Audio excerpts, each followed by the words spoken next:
ಹೊರಗಡೆ ಭೋರ್ಗರೆಯುವ ಮಳೆ. ಈ ಕೆಸುವಿನ ಎಲೆ ಮೇಲೆ ನೀರು ಹಿಡಿತಾ ಇದ್ರೆ ಅದು ಎಷ್ಟು ನೀರು ಹಿಡಿಬೋದು?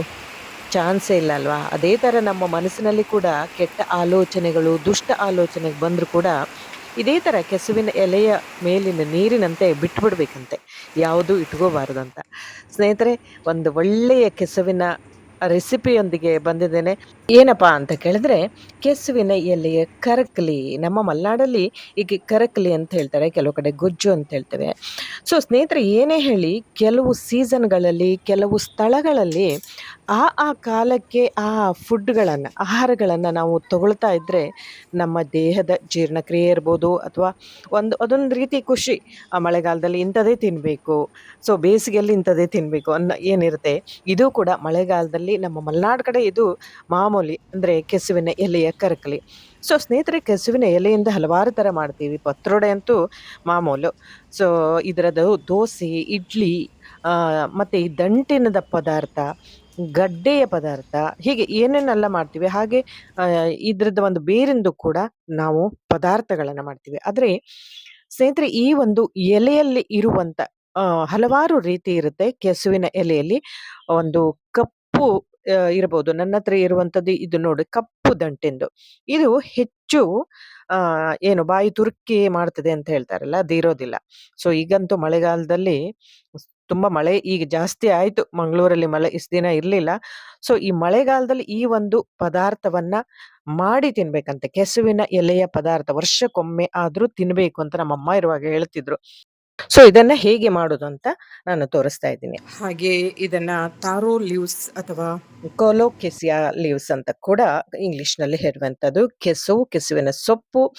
ಇದರಲ್ಲಿರುವಂಥದ್ದು ವಿಟಮಿನ್ ಸಿ, ವಿಟಮಿನ್ ಎ ಅಥವಾ ನಾರಿನಂಶ ಜಾಸ್ತಿ ಇರುತ್ತೆ, ಕಬ್ಬಿಣದ ಅಂಶಗಳು ಜಾಸ್ತಿ ಇರುತ್ತೆ ಅಂತೆ. ಹಾಗೆ ಇದು ಉಷ್ಣಕಾರಕ ಸ್ನೇಹಿತರೆ. ಯಾಕೆ ಮಳೆಗಾಲದಲ್ಲೇ ತಿನ್ನಬೇಕು, ಬೇಸಿಗೆಯಲ್ಲಿ ಬೇಡ ಅಂತ ಹೇಳಿದ್ರೆ, ನೋಡಿ ಮಳೆಗಾಲದಲ್ಲಿ ತಂಪು ಆಸ್ ಯೂಸುವಲ್ ಅಲ್ವಾ. ಮಳೆಗಾಲದ ಶೀತ ಗುಣಗಳನ್ನ ಹೋಗಲಾಡಿಸಿ ದೇಹ ಉಷ್ಣ ಇರುವಂತೆ ಮಾಡುತ್ತೆ. ಹಾಗಾಗಿ ಇದು ಮಳೆಗಾಲದಲ್ಲಿ ತಿನ್ನುವಂಥದ್ದು. ಜೋರು ಮಳೆ ಬರುತ್ತೆ ನೋಡಿ, ಶ್ರಾವಣ ಆಷಾಢದಲ್ಲಿ. ಸೊ ಈ ಆಷಾಢ ಅಂದ ತಕ್ಷಣ ನನಗೆ ನೆನಪಾಯ್ತು, ಈ ನಮ್ಮ ಕರಾವಳಿ ಭಾಗದಲ್ಲಿ ಮಂಗಳೂರಲ್ಲಿ ಆಟಿ ತಿಂಗಳಲ್ಲಿ ಒಂದು ಆಟಿ ಡೊಂಚಿ ದಿನ ಅಂತ ಮಾಡ್ತೀವಿ. ಸೊ ಇದರಲ್ಲಿ ಈ ಒಂದು ದಿನದಲ್ಲಿ ತುಂಬಾ ಐಟಮ್ ಅನ್ನ ಮಾಡ್ತಾರೆ. ಬಟ್ ನಾನು ಇಷ್ಟರವರೆಗೆ ನೋಡಿದ್ದು ಕರಾವಳಿ ಭಾಗದಲ್ಲಿ ಈ ಒಂದು ಪದಾರ್ಥವನ್ನ ಮಾಡೋದಿಲ್ಲ. ಬೇರೆ ಬೇರೆ ಎಲ್ಲ ಐಟಮ್ ಅನ್ನ ಮಾಡ್ತಾರೆ, ಬಟ್ ಇದನ್ನ ಮಾಡೋದಿಲ್ಲ. ಯಾಕೆ ಅಂತ ಗೊತ್ತಿಲ್ಲ. ಸೊ ಅದನ್ನ ಇವತ್ತು ಮಾಡ್ತಾ ಇದ್ದೀನಿ. So friends, welcome back to Sanjana Creations Vlogs. So first time ಏನಾದರೂ ವಿಡಿಯೋ ನೋಡ್ತಾ ಇದ್ರೆ ನೀವು ದಯವಿಟ್ಟು ನನ್ನ ಚಾನಲ್ಗೆ ಸಪೋರ್ಟ್ ಮಾಡಿ, ಸಬ್ಸ್ಕ್ರೈಬ್ ಮಾಡಿ.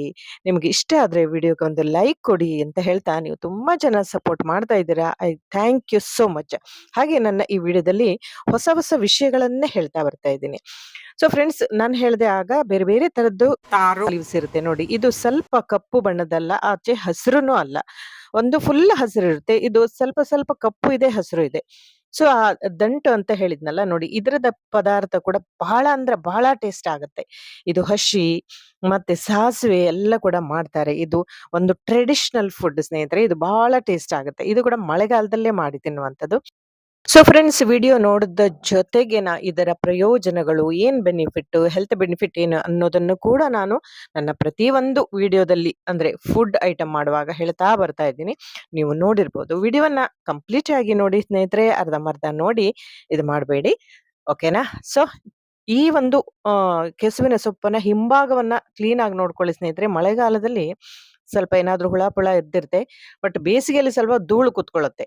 ಹಾಗಾಗಿ ಹೆಚ್ಚು ಧೂಳೇನು ಕುತ್ಕೊಳ್ಳೋದಿಲ್ಲ, ಬಟ್ ಬ್ಯಾಕ್ ಸೈಡ್ ಏನಾದ್ರೂ ಹುಳ ಇದ್ದು ಚಾನ್ಸ್ ಇರುತ್ತೆ. ಕ್ಲೀನ್ ಆಗಿ ತೊಳ್ಕೊಂಡಿದ್ದೀನಿ ನಾನು. ಸೊ ತೀರಾ ಸಣ್ಣದಾಗೇನು ಹೆಚ್ಚಬೇಕಾಗಿಲ್ಲ, ಯಾಕೆಂದ್ರೆ ಇದನ್ನ ಬೇಯಿಸ್ಬಿಟ್ಟು ರುಬ್ಬೇಕು. ಓಕೆನಾ? ಆ ಕೆಲವರು ಈ ಹಿಂಭಾಗದ ದಂಟನ್ನ ತೆಗಿತಾರೆ, ಯಾಕಂದ್ರೆ ಕೆಲವರಿಗೆ ಅದು ತುರಿಕೆ ಬರ್ತದೆ ಅಂತ ಹೇಳಿ. ಸೊ ನಾನೇನು, ಇದು ಈ ಕಪ್ಪು ಇದೆಯಲ್ಲ, ಇದು ಅಷ್ಟು ಬಾಯಿ ತುರಿಕೆ ಬರೋದಿಲ್ಲ. ಕೆಲವರಿಗೆ ಹೆಚ್ಚುವಾಗ ಕೂಡ ಕೈ ಕೂಡ ತುರಿಕೆ ಬರುತ್ತೆ. ಅದು ಆಗ ಸ್ವಲ್ಪ ಹುಳಿ ಹಚ್ಚಿ ಕೈಯನ್ನ ತೊಳ್ಕೊಬೇಕಾಗತ್ತೆ. ಓಕೆನಾ? ಸೊ ಈಗ ನಾನು ಹೆಚ್ಚಿರುವಂತ ಎಲ್ಲ ಸೊಪ್ಪುಗಳನ್ನ ಸ್ವಲ್ಪ ನೀರು ಹಾಕಿ, ಒಂದು 2 ಗ್ಲಾಸ್ ನೀರನ್ನ ಹಾಕಿದೆ.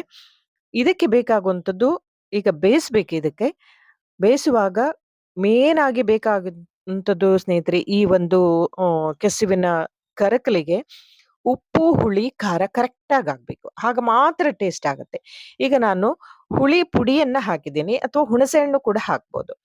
ಸೊ, ಒಂದು ಫುಲ್ ಬೆಳ್ಳುಳ್ಳಿ ಗಡ್ಡೆಯನ್ನ ಹಾಕಿದ್ದೀನಿ. ಎಲ್ಲ ಸಿಪ್ಪೆ ಬಿಡಿಸಿ ರೆಡಿ ಮಾಡ್ಕೊಂಡಿದ್ದೇನೆ. ಹಾಗೆ ಒಂದು 20 ಎಸಳು ಇರ್ಬೋದು ಬೆಳ್ಳುಳ್ಳಿ ಎಸಳು. ಹಾಗೆ ಖಾರಕ್ಕೆ ಎಷ್ಟು ಬೇಕೋ ಅಷ್ಟನ್ನು ಹಾಕೋದು. ಅಂದ್ರೆ 20 ಮೆಣಸು ಇರ್ಬೋದು. ಆಕ್ಚುಲಿ ಗಾಂಧಾರಿ ಮೆಣಸು ಅಥವಾ ಸೂಜಿ ಮೆಣಸು ಅಂತ ನಮ್ಮ ಮಲ್ನಾಡ್ ಕಡೆ ಸಿಗುತ್ತೆ. ಬಟ್ ಇಲ್ಲಿ ಇಲ್ಲ, ನನಗೆ ಸಿಗ್ಲಿಲ್ಲ. ಹಾಗಾಗಿ ಈ ಮೆಣಸನ್ನ ಹಾಕಿದೆ. ಯಾಕೆಂದ್ರೆ ಈ ಮೆಣಸು, ಹಸಿ ಮೆಣಸು ತುಂಬಾ ಹಾಕಿದ್ರೆ ಕೆಲವರಿಗೆ ಹೀಟ್ ಆಗತ್ತೆ, ಎಸಿಡಿಟಿ ಆಗತ್ತೆ. ಸೊ ಅದ್ರ ಬದಲು ಕೆಂಪು ಮೆಣಸು ಹಾಕ್ಬೋದು. ಕೆಲವು ಏನು ಗುಂಟೂರು ಅಥವಾ ಬ್ಯಾಡಗಿ ಮೆಣಸನ್ನ ಒಂದು ಖಾರಕ್ಕೆ ಇದು ಇರ್ತದಲ್ಲ, ಖಾರ ಏನ್ ಬೇಕೋ ಅಷ್ಟು ಹಾಕ್ಬೋದು. ಓಕೆನಾ? ಇದು ಚೆನ್ನಾಗಿ ಬೇಯಬೇಕು. ಮುಚ್ಚಿಟ್ಬಿಡುವ. ಮಧ್ಯದಲ್ಲಿ ಒಮ್ಮೆ ಕೆಳಗಿಂದ ಮೇಲೆ ಮಾಡ್ಕೊಳ್ಳಿ. ಯಾಕಂದ್ರೆ ಕಂಪ್ಲೀಟ್ ಆಗಿ ಬಾಯ್ಲ್ ಆಗ್ಲಿ ಅದು. ಚೆನ್ನಾಗಿ ಬೇಯಬೇಕು, ಮತ್ತೆ ರುಬ್ಬೇಕು. ಸ್ನೇಹಿತರೆ, ಇದು ಒಂದು ಬೆನಿಫಿಟ್ ಹೇಳ್ತೀನಿ. ಇದು ಒಂದು ರೋಗ ನಿರೋಧಕ ಶಕ್ತಿ ಇರುವಂತದ್ದು. ಹೇಳಿದೆ ಆಲ್ರೆಡಿ, ವಿಟಮಿನ್ ಸಿ ಮತ್ತು ರೋಗ ನಿರೋಧಕ ಶಕ್ತಿಯನ್ನ ಹೆಚ್ಚು ಮಾಡ್ಲಿಕ್ಕೆ ಸಹಾಯ ಮಾಡುತ್ತೆ ಅಂತ ಹೇಳಿ. ಹಾಗೆ ಕಣ್ಣಿನ ಆರೋಗ್ಯ ಅಂದ್ರೆ ವಿಟಮಿನ್ ಎ ಸಮೃದ್ಧವಾಗಿರೋದ್ರಿಂದ ಕಣ್ಣಿನ ದೃಷ್ಟಿ, ಕಣ್ಣಿನ ತೊಂದರೆಗಳನ್ನ ಸುಧಾರಿಸುತ್ತೆ. ಸೊ ಫ್ರೆಂಡ್ಸ್, ಈಗ ಇನ್ನೂ 2 ಹೇಳ್ತೀನಿ. ಫಸ್ಟ್ ಈಗ ಒಂದು 2 ಚಮಚ ನಾನು ಕೊತ್ತಂಬರಿಯನ್ನ ವಿತೌಟ್ ಆಯಿಲ್ ಬೇಡ, 1 ಚಮಚ ಜೀರಿಗೆಯನ್ನ ಸ್ವಲ್ಪ ಹುರ್ಕೊಳ್ವ. ಜಸ್ಟ್ ರೋಸ್ಟ್ ಮಾಡ್ಕೊಳ್ಳಿ. ತುಂಬಾ ಹುರಿಬೇಕಾಗಿಲ್ಲ, ಜಸ್ಟ್ ಕೆಂಪಾದ್ರೆ ಸಾಕು. ಯಾವುದು ಆಯಿಲ್ ಹಾಕ್ಬೇಕಾಗಿಲ್ಲ. ಅಂಡ್ ಇದು ಈ ಒಂದು ಕೆಸುವಿನ ಎಲೆಯಲ್ಲಿ ಇರುವಂತ ಬೆನಿಫಿಟ್ ಅಂದ್ರೆ ಹೃದಯದ ರಕ್ಷಣೆ ಕೂಡ ಮಾಡುತ್ತೆ ಸ್ನೇಹಿತರೆ. ಪೊಟ್ಯಾಷಿಯಂ ಅಂಶ ಜಾಸ್ತಿ ಇರುತ್ತೆ. ಹಾಗಾಗಿ ರಕ್ತದ ಒತ್ತಡವನ್ನ ಅಂದ್ರೆ BP ಕಂಟ್ರೋಲ್ ಮಾಡ್ಲಿಕ್ಕೆ ಸಹಾಯ ಮಾಡುತ್ತೆ. ಹೃದಯದ ಆರೋಗ್ಯವನ್ನ ಕಾಪಾಡ್ಲಿಕ್ಕೆ ಈ ಎಲೆಯ ಪದಾರ್ಥ ಸಹಾಯ ಮಾಡುತ್ತೆ ಅಂತ ಹೇಳ್ತಾರೆ. ಸೊ ಫ್ರೆಂಡ್ಸ್, ಈಗ ನೋಡಿ ಕರೆಕ್ಟ್ ಆಗಿ ಬೆಂದಾಗಿದೆ, ಕಪ್ಪಾಗಿದೆಯಲ್ಲ. ಸೊ ಬೆಳ್ಳುಳ್ಳಿ ಕೂಡ, ಮೆಣಸು ಎಲ್ಲವನ್ನ ಈಗ ಚೆನ್ನಾಗಿ ರುಬ್ಕೋಬೇಕು. ಸ್ನೇಹಿತರೆ, ಈಗ ಇದಕ್ಕೆ ನಾವು ಹುರಿದಿಟ್ಟಿರುವಂತ ಕೊತ್ತಂಬರಿ ಮತ್ತು ಜೀರಿಗೆಯನ್ನ ಹಾಕೋಬೇಕು. ಸ್ನೇಹಿತರೆ, ಕೆಲವರು ಬೇರೆ ಬೇರೆ ತರ ಮಾಡ್ತಾರೆ. ಇದಕ್ಕೆ ತೆಂಗಿನಕಾಯಿ ಕೂಡ ಹಾಕ್ತಾರೆ. ಬಟ್ ತೆಂಗಿನಕಾಯಿ ಹಾಕುವ ಅವಶ್ಯಕತೆ ಇಲ್ಲ. ಸೊ ಈ ಒಂದು ಪದಾರ್ಥ ಒಂದು 4-5 ದಿನ ಕೂಡ ಇರುತ್ತೆ, ಅಥವಾ ಹೆಚ್ಚು ದಿನ ಕೂಡ ಇರುತ್ತೆ. ಫಸ್ಟ್ ಡೇ ಮಾಡಿದ್ದಕ್ಕಿಂತ ಟೇಸ್ಟ್ ಒಂದು 2-3 ದಿನ ಆದ್ಮೇಲೆ ಆ ತಿಂದ್ರೆ ಇನ್ನ ಟೇಸ್ಟ್ ಬರುತ್ತೆ ಸ್ನೇಹಿತರೆ. ಅದೇನೋ ಗೊತ್ತಿಲ್ಲ, ನಾನು ಇಲ್ಲಿ ತೆಂಗಿನಕಾಯಿ ಯೂಸ್ ಮಾಡ್ಲಿಲ್ಲ. ಸೊ ನೋಡಿ, ತುಂಬಾ ನೀರು ಕೂಡ ಇಲ್ಲ. ಇರುವಷ್ಟು ನೀರನ್ನ ಹಾಕೊಂಡು ಚೆನ್ನಾಗಿ ರುಬ್ಕೊಳ್ಳಿ. ಯಾಕಂದ್ರೆ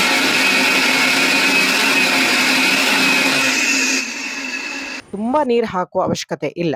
ಓಕೆನಾ? ಸೊ ಆಲ್ರೆಡಿ ನಾವು ಉಪ್ಪು ಹಾಕಿರೋದ್ರಿಂದ ಉಪ್ಪು ಹಾಕುವ ಅವಶ್ಯಕತೆ ಇಲ್ಲ. ಎಸ್, ಈಗ ಕರೆಕ್ಟ್ ಆಗಿ ನೈಸ್ ಆಗಿ ರುಬ್ಬಾಗಿದೆ. ಯಾವುದೇ ತರಿ ಬೇಡ ಇಲ್ಲಿ. ಸೊ ಫ್ರೆಂಡ್ಸ್, ಇಲ್ಲಿ ಬನ್ನಿ, ಮತ್ತೊಂದು ವಿಷಯ ಹೇಳ್ತೇನೆ. ಇಲ್ಲಿ ಯಾವುದೇ ನಾನ್ ಸ್ಟಿಕ್ ಆಗ್ಲಿ, ಸ್ಟೀಲ್ ಪದಾರ್ಥವಾಗ್ಲಿ ತಗೊಳ್ಳೋದು ಬೇಡ. ಒಂದು ಕಬ್ಬಿಣ ಬಾಂಡ್ಲಿಯನ್ನೇ ತಗೊಳ್ಳಿ. ಕಬ್ಬಿಣ ಬಾಂಡ್ಲಿ ತಗೊಳ್ಳೋದು ಯಾಕೆ ಅಂತ ಕೇಳಿದ್ರೆ, ಆಲ್ರೆಡಿ ಇದ್ರಲ್ಲಿ ಕಬ್ಬಿಣದ ಅಂಶ ಇರ್ತದೆ ಅಂತ ಹೇಳಿದೆ. ಸೊ ನಾವು ಮಾಡೋ ಕಬ್ಬಿಣದ ಬಂಡಿಯಲ್ಲಿ ಕೂಡ ಅದೇ ಇರುತ್ತದೆ.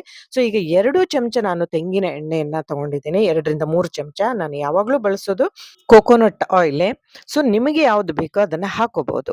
1 ಚಮಚ ಉದ್ದಿನ ಬೇಳೆ, 1 ಚಮಚ ಸಾಸಿವೆಯನ್ನ ಹಾಕಿದ್ದೇನೆ. 1 ಅಥವಾ 2 ಮೆಣಸನ್ನ ಹಾಕ್ತಾ ಇದ್ದೇನೆ. ನಿಮ್ಗೆ ಯಾವ ತರ ಉದ್ದದ ಮೆಣಸು ಸಿಕ್ಕಿದ್ರೆ, ನನಗೆ ಈ ಮೆಣಸನ್ನ, ಈ ಕಡೆ ಕರಾವಳಿ ಭಾಗದಲ್ಲಿ ಈ ಮೆಣಸು ಸ್ಪೆಷಲ್. ಸೊ ಈ ಒಂದು ಮೆಣಸನ್ನ ಹಾಕಿ ಸ್ವಲ್ಪ ಕೆಂಪಾಗುವವರೆಗೆ ಹುರ್ಕೊಳ್ವ. ಇಲ್ಲಿ ಮೇನ್ ಮತ್ತೊಂದಂದ್ರೆ, ಬೆಳ್ಳುಳ್ಳಿ ಒಂದು 5-6 ಬೆಳ್ಳುಳ್ಳಿಯನ್ನ ಚಿಕ್ಕದಾಗಿ ಕಟ್ ಮಾಡ್ಕೊಂಡಿದ್ದೀನಿ. ಇದಕ್ಕೆ ಮೇನ್ ಆಗಿ ಬೆಳ್ಳುಳ್ಳಿ ಎಷ್ಟು ಹಾಕಿದ್ರುನು ಕಡಿಮೆನೆ. ಆ ಒಂದು ಟೇಸ್ಟ್, ಅದೇ ಒಂದು ರುಚಿ. ಎಷ್ಟು ಹಾಕಿದ್ರು ಇನ್ನೂ ಹಾಕ್ಬೇಕಾಗಿತ್ತು ಅಂತ ಅನಿಸ್ತದೆ ಸ್ನೇಹಿತರೆ. ಓಕೆನಾ? ಬೆಳ್ಳುಳ್ಳಿ ಬಾಯಿಗೆ ಅಲ್ಲಲ್ಲಿ ಸಿಗ್ತಾ ಇರಬೇಕು, ಅದೇ ರುಚಿ ಅದು. ಸೊ ಮೇನ್ ಹೇಳಿದ್ನಲ್ಲ, ಇದಕ್ಕೆ ಬೇಕಾಗಿದ್ದು ಉಪ್ಪು, ಹುಳಿ, ಖಾರ ಅಷ್ಟೇ. ಇದಕ್ಕೆ ಮತ್ತಿನ್ನು ಬೇರೆ ಏನು ಬೇಡ. ತುಂಬಾ ಕೆಲಸನೂ ಇಲ್ಲ ಇದೆ. ಮತ್ತೆ ಇದು ಒಂದು ಇದ್ರೆ ಬೇರೆ ಪದಾರ್ಥವೇ ಬೇಡ, ಅಷ್ಟು ರುಚಿ. ಎಸ್ ಫ್ರೆಂಡ್ಸ್, ಇದರ ಇನ್ನೊಂದು ಫೈನಲ್ ಆದ ಬೆನಿಫಿಟ್ ಅಂದ್ರೆ, ನಾರಿನಾಂಶ ಜಾಸ್ತಿ ಇರೋದ್ರಿಂದ ಆರೋಗ್ಯವಾಗಿಡಲು ತುಂಬಾ ಸಹಾಯ ಮಾಡುತ್ತೆ. ಮತ್ತೆ ಡೈಜೆಷನ್ಗೆ ಒಳ್ಳೇದಾಗುತ್ತೆ ಅಂತ. ಸ್ನೇಹಿತರೆ, ಮೇನ್ ಆಗಿ ಹೇಳ್ತೀನಿ, ಇದು ಒಂದು ಕುದೀತಾ ಇರುವಾಗ ಮುಚ್ಚಿಬಿಡಿ. ಯಾಕಂದ್ರೆ ಆಚೆ ಈಚೆ ಸಿಡಿತಾ ಇರತ್ತೆ. ನೋಡಿ, ಇದು ಕಂಪ್ಲೀಟ್ ಆಗಿ ಆಗಿದೆ. ಈಗ ಒಂದು ಕುದಿ ಬಂದ್ಮೇಲೆ ಸ್ಟಾಪ್ ಮಾಡ್ಬಿಡಿ. ತುಂಬಾ ಸತಿ ಅಂದ್ರೆ 10 ನಿಮಿಷ ಕುದಿಬೇಕಲ್ಲ, ಒಂದು ಕುದಿ ಬಂದ್ರೆ ಸಾಕು. ಎಸ್, ಈಗ ಕಂಪ್ಲೀಟ್ ಆಗಿ ರೆಡಿ ಆಗಿದೆ ನೋಡಿ. ವಾವ್ ಫ್ರೆಂಡ್ಸ್, ಇದರಲ್ಲಿ ಬಾಯಿ ತುರಿಕೆ ಆಗುವಂತ ಇರ್ತದೆ. ಆಗ ಸ್ವಲ್ಪ ಹುಳಿ ಎಲ್ಲ ಜಾಸ್ತಿ ಬೇಕಾಗುತ್ತದೆ. ಮತ್ತೆ ಕಟ್ ಮಾಡುವ ಕೂಡ ಕೆಲವು ಕೈ ತುರಿಸೋ ಚಾನ್ಸ್ ಇರ್ತದೆ. ಆಗ ಹುಣಸೆ ಹಣ್ಣು ಅಥವಾ ನಿಂಬೆ ರಸ ಬಳಸಿ ಕೈ ತೊಳ್ಕೊಬೇಕಾಗುತ್ತೆ. ಸ್ನೇಹಿತರೆ ಇದಕ್ಕೆ ಚಪಾತಿಗೆ, ದೋಸೆಗೆ ಎಲ್ಲ ಚೆನ್ನಾಗಿರುತ್ತಾ ಕೇಳಿದ್ರೆ, ನಾನು ದೋಸೆ ತಿಂತಾ ಇದ್ದೆ. ಒಂಚೂರು ಹಾಕೊಳ್ಳೋ ಅಂದ್ರೆ ಅಷ್ಟೇನು ಕೆಟ್ಟದಾಗೂ ಇಲ್ಲ. ಬಟ್ ಈ ಬಿಸಿ ಬಿಸಿ ಅನ್ನಕ್ಕೆ ಉಂಟಲ್ಲ, ಅಬ್ಬಬ್ಬಬ್ಬಬ್ಬಾ! ಅದೆಷ್ಟು ರುಚಿ ಅಂದ್ರೆ, ಸ್ನೇಹಿತರೆ ಇದು ಒಂದಿದ್ರೆ ನಿಮಗೆ ಬೇರೆ ಪದಾರ್ಥ ಬೇಡ ಅಂತ ಹೇಳ್ದೆ. ಬಟ್ ಈ ಸೈಡ್ ಡಿಶ್ ಅಂದ್ರೆ ಪಲ್ಯನೋ, ಕೋಸಂಬರಿನೋ ಅಥವಾ ಉಪ್ಪಿನಕಾಯೋ ಯಾವ್ದು ಬೇಡ ಅನ್ಸುತ್ತೆ. ಯಾಕಂದ್ರೆ ಇದೆಲ್ಲ ಖಾರ, ಉಪ್ಪು, ಹುಳಿ ಎಲ್ಲ ಇಲ್ಲೇ ಇದೆಯಲ್ಲ. ಹಾಗೆ ಇದನ್ನ ಹಾಕೊಂಡಾಗ 1 ಚಮಚ ತೆಂಗಿನೆಣ್ಣೆ ಹಾಕೊಳ್ಳಿ. ನನಗಂತೂ ತೆಂಗಿನೆಣ್ಣೆ ಇದನ್ನ ಹಾಕೊಂಡ್ರೆ ರುಚಿ. ಮತ್ತೆ ಬೇರೆ ಏನು ಹೊಟ್ಟೆ ಅಲವರಿಕೆ ಆಗೋದಿಲ್ಲ ಅಂತ. ಓಕೆನಾ? ಸೊ ಫ್ರೆಂಡ್ಸ್, ಮಲೆನಾಡಿನ ಒಂದು ಅದ್ಭುತವಾದ ಕೆಸುವಿನ ರೆಸಿಪಿ, ಕೆಸುವಿನ ಕರಕಲಿ ಹೇಗೆ ಮಾಡೋದಂತ ನೋಡಿದ್ರೆ, ನೀವು ಹೇಗೆ ಮಾಡ್ತೀರಾ ಅನ್ನೋದನ್ನ ಕಮೆಂಟ್ ಮಾಡಿ ಫ್ರೆಂಡ್ಸ್. ಹಾಗೆ ಮುಂದಿನ ವಿಡಿಯೋದಲ್ಲಿ ಮತ್ತೊಂದು ಇನ್ಫಾರ್ಮೇಟಿವ್ ವಿಡಿಯೋದೊಂದಿಗೆ, ವಿಷಯದೊಂದಿಗೆ ಬರ್ತೇನೆ. ಅಲ್ಲಿವರೆಗೂ ಎಂದಿನಂತೆ ಹೆಪ್ಪಿ ಆಗಿರಿ ಅಂಡ್ ಹೆಲ್ತಿ ಆಗಿರಿ. Thank you. Thanks for watching. ನಮಸ್ಕಾರ.